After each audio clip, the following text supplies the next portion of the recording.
Halos 1,300 private schools ang pinayagang magtaas ng matrikula sa darating na pasukan. Bukod dyan, nakaambaring magtaas ng matrikula ang mahigit 300 colleges and universities. May report si Dante Perelio.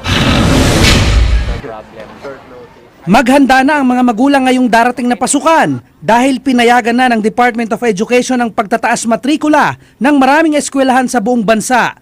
Pinakamaraming eskwelahang pinayagang magtaas ng matrikula ay sa Region 6 na umabot sa mahigit 300. Sa Region 6 din ang pinakamataas na tuition fee increase na hanggang 35%. Sumunod ang Region 1 na nasa 246 schools. Hanggang 21% ang pinayagang tuition increase dyan.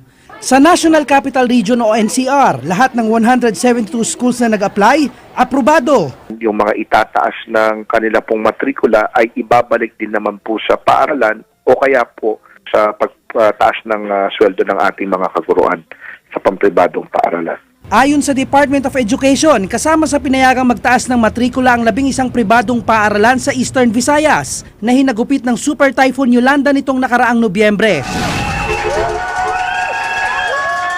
Ang mga miyembro naman ng League of Filipino Students o LFS at National Union of Students in the Philippines o NUSP, sinugod ang tanggapan ng Commission on Higher Education o CHED.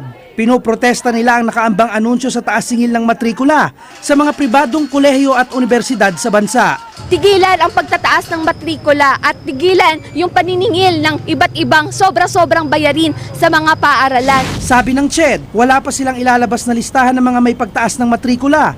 Nasa proseso pa raw sila ng evaluation para alamin kung tama ang kanilang hinihingi. Pag-i-evaluate ng tuition fee increase, tinitingnan ng aming mga regional offices yung relationship din ng quality ng paaralan at yung hinihinging pag-increase, yung performance niya at yung kapasidad ng mga estudyante na kaya ba nilang i-shoulder yung increase. Sabi ng CHED, karaniwan daw 10 hanggang 15% ng colleges at universities sa bansa ang nagtataas ng matrikula taon-taon.